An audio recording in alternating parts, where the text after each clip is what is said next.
यामाई ममता नंदगिरी महामंडलेश्वर हमारे साथ जुड़ गए। मैं स्वागत करता हूं यामाई ममता नंदगिरी जी आपका।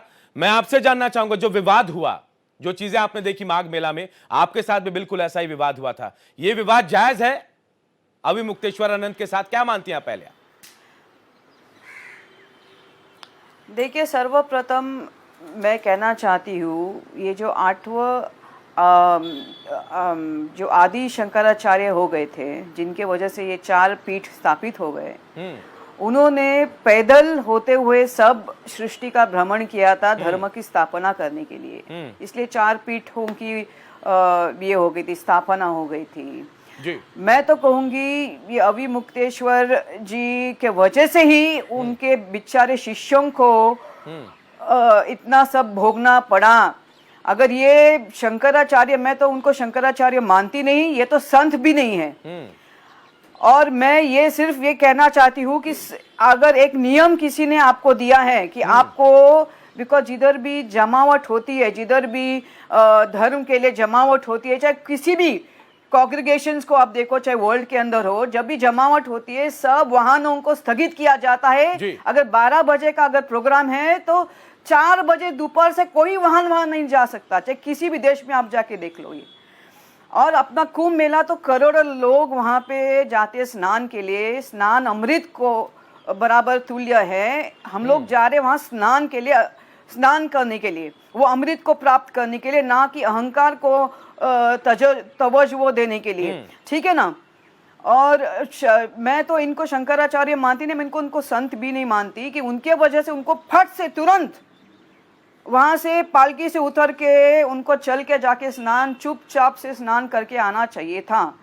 मैंने देखा कि पुलिस वाले उनको आग्रह कर रहे हैं, विनोद कर रहे हैं, 15-20 मिनट आप नीचे उतरो, नीचे।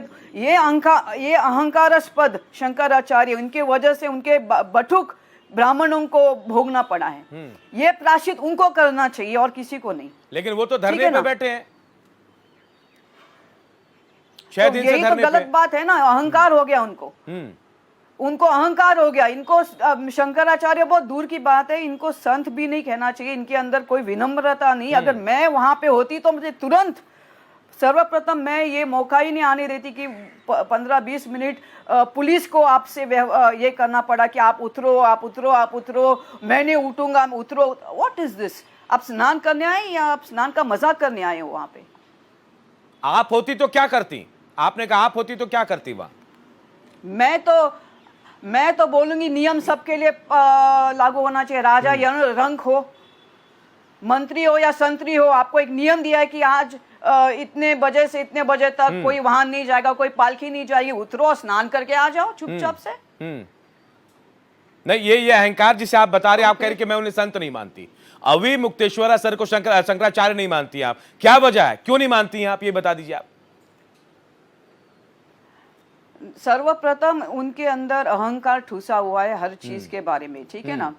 और इस चीज से ही, इससे अहंकार, उन्होंने अहंकार को और उन्होंने उसका ये करके दिखा दिया लोगों को कि कैसे मैं अहंकारस्पद हूं, मैं शंकराचार्य हूं, मैं तो पालकी जाऊंगा। क्या भैया, आपको क्या कोई, आप चल नहीं सकते तो अलग बात है, तो पुलिस भी विनम्र होती कि भैया ये संत है, ये शंकराचार्य हैं, वो चल नहीं सकते या ऐसा है, तो इसलिए उनको पालकी से जाके उनको स्नान करना पड़ेगा। ऐसा तो कुछ नहीं, हट्टे खट्टे चलो, नीचे उतरो, संत है, योगी है, योगी तो पूरा भारत भ्रमण करते हैं धर्म के स्थापना के लिए, पैर से भ्रमण करते, कोई पैदल नहीं, कोई पालकी नहीं, कुछ नहीं होता है, ना वाहन होता है।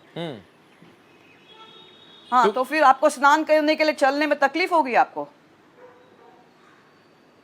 तो पालकी से उतरना क्यों नहीं चाह रहे थे? क्या कैसे शंकराचार्य, वो बताना चाहते हैं? ये कौन से शंकराचार्य, ये तो संत भी नहीं है। इनको तो धर्म भी मालूम है, धर्म यानी सत्य, सत्यम शिवम सुंदरम। इनको तो धर्म भी मालूम नहीं है कि आपको स्नान के लिए पैदल जाना पड़ता है। अभी आजकल बहुत ज्यादा हो गया, लास्ट टाइम वैसा ही हो गया था मौनी अमावस्या के वक्त।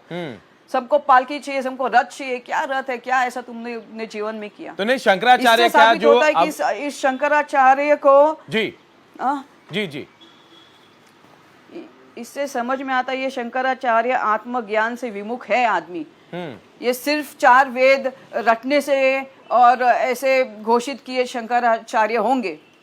आप यजुर्वेद में देखो, या आप छंदोग्य उपनिषद के बारे में आप अगर आप पढ़ोगे तो आपको उसमें ऋषि उद्दालका और उनके जो बेटे हैं श्वेत केतु करके है, उनके बीच में संवाद है कि श्वेत केतु ने 4 वेद, सब पुराण, 108 उपनिषद सबको कंठस्थ किया था जी। लेकिन ये जनक, राजा जनक के दरबार में गए और ये पूरी तरह हार गए। और ये अपने पिता ऋषि उद्दालका के पास आके बोलते कि क्या हो गया, आपने मुझे 12 साल भेज दिया सब कंठस्थ करने के लिए, लेकिन मैं आत्मज्ञान से विमुख क्यों हूं? तो ये हाल ये शंकराचार्य क्या है, ये ब्रह्म विद्या आत्मज्ञान से शून्य है, इसलिए इसके अंदर अहंकार भरा हुआ है और इनके वजह से उनके ये बटुक ब्राह्मणों को भोगना पड़ा, इनके केश उनको पकड़ के क्या करेंगे आप बोलो। आप अगर आपके पास सेना हो, आपको सेना बोलते कि इधर से आप नहीं जा सकते गाड़ी लेके, एक आदमी उन्मत्त बोलता है मैं इधर से पालकी और मेरे सब लोग जाएंगे यहाँ से। अभी आप सोचो अगर अगर 15-20 पुलिस वाले आपके पास आपके सामने आके आधे घंटे तक आपके साथ यही बोले कि आप उतरो, चल के जाओ, इधर से कोई वाहन अलाउड नहीं, एक नियम सबके लिए लागू होना चाहिए, चाहे वो राजा हो, रंक हो। तो ये महामंडलेश्वर जिसे नियम है, नियम का पालन करो। ये परंपरा के विपरीत था यामाई ममता नंदगिरी जी, जो अभी मुक्तेश्वरानंद कर रहे थे, जो करना चाह रहे थे।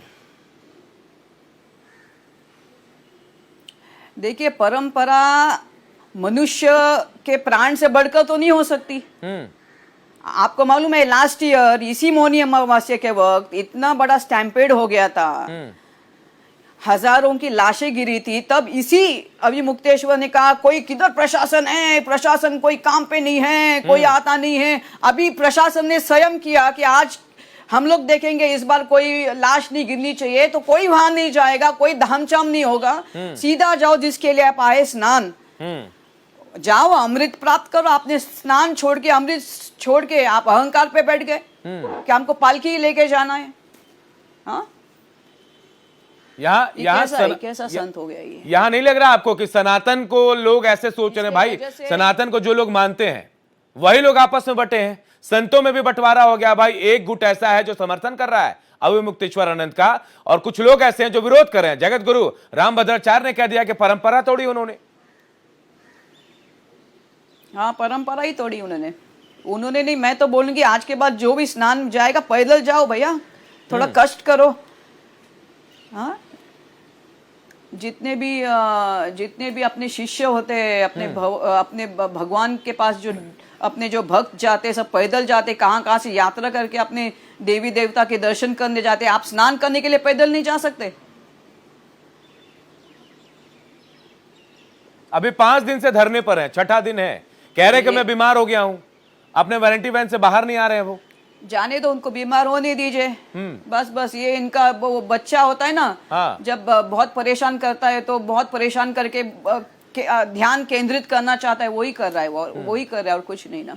नहीं, आपको ऐसा लगता है यामाई ममता नंदगिरी जी उनके सामने से वो उनके जी आप अपनी बात पूरी करें अपनी बात।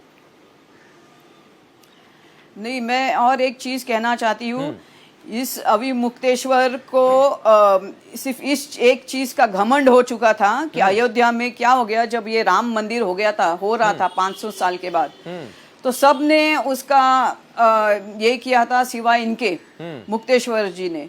और उनका क्या कहना था कि कुछ भी हो अधूरा है, लेकिन उनको ये गौरवित होना चाहिए कि 500 साल के बाद राम मंदिर हो रहा था अयोध्या में। और क्या हो गया कि बीजेपी वहां पे नहीं आई, तो इनको भ्रम हो गया कि उनके वजह से ये शंकराचार्य नहीं गए, इसलिए बीजेपी वहां पावर में नहीं आई। तो मैं ये भ्रम दूर करना चाहती हूँ कि उनके वजह से वो चीज नहीं हुई। ये तो ऐसा हो गया कि डाली पे बंदर बैठा है और डाली टूट जाती है।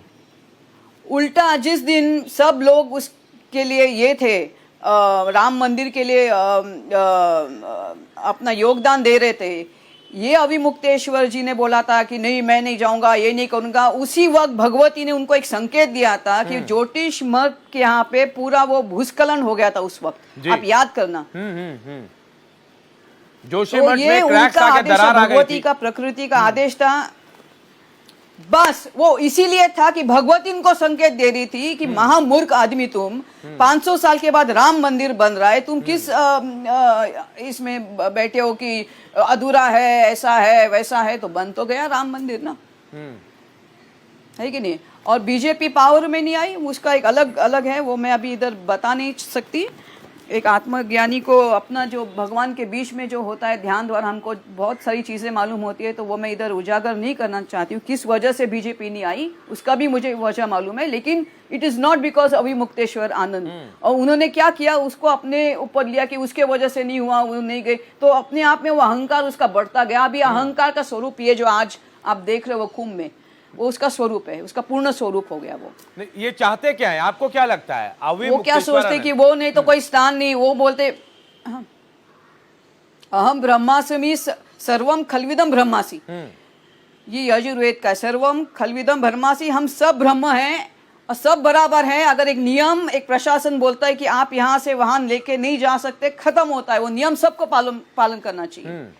मनुष्य के प्राण से ऊपर किसी का अहंकार नहीं होता है, ना किसी की पदवी ना उपाधि होती है, ठीक है ना। कुछ साधु संतों ने, यामाई ममता नंद गिरी जी, कुछ साधु संतों ने उनकी योग्यता पर भी सवाल उठाए, सर्टिफिकेट पर भी सवाल उठाए हैं। देखिए अभी क्या हो गया मालूम है, ये पंडित के विषय का अभ्यास हो गया कि किसको कितने कंठस्थ है। अभी मैंने आपको यही बोला कि एक अपना ये जो छंदोग्य उपनिषद है, उसके अंदर सनत कुमार और ऋषि नारद के बीच में संवाद है। तो वहां पे भी सनत कुमार जी नारद जी को कहते हैं, नारद जी ने बोला कि मुझे सब कंठस्थ है, 4 वेद, 18 पुराण, 108 उपनिषद, लेकिन मुझे अभी तक आत्मज्ञान प्राप्त नहीं हुआ। ऐसा ऋषि नारद जी ने सनत कुमार जी को पूछा। सनत कुमार ने कहा कि ये जो आपने कंठस्थ किया है, चाहे वो 4 वेद है, उपनिषद है, ये सब ऊपरी ज्ञान है, जो जिसको हम लोग परब्रह्म कहते हैं, वो वाणी से परे है, दृष्टि से परे है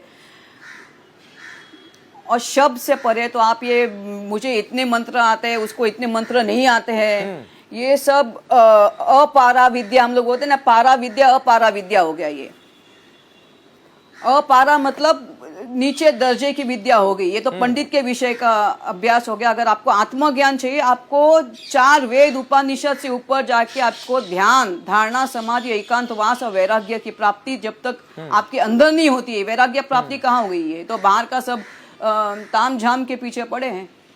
तो इससे ही समझ में आता है ये संत नहीं, अगर इसके जगह कोई दूसरा संत होता, उसको फट से उतर के, पालकी से उतर के अपने बच्चों को वो ऐसा वो सर्कल कर सकते थे और सीधा स्नान करके वापस आते थे चुपचाप से, और 4 स्नान बचे वो भी कर लेते।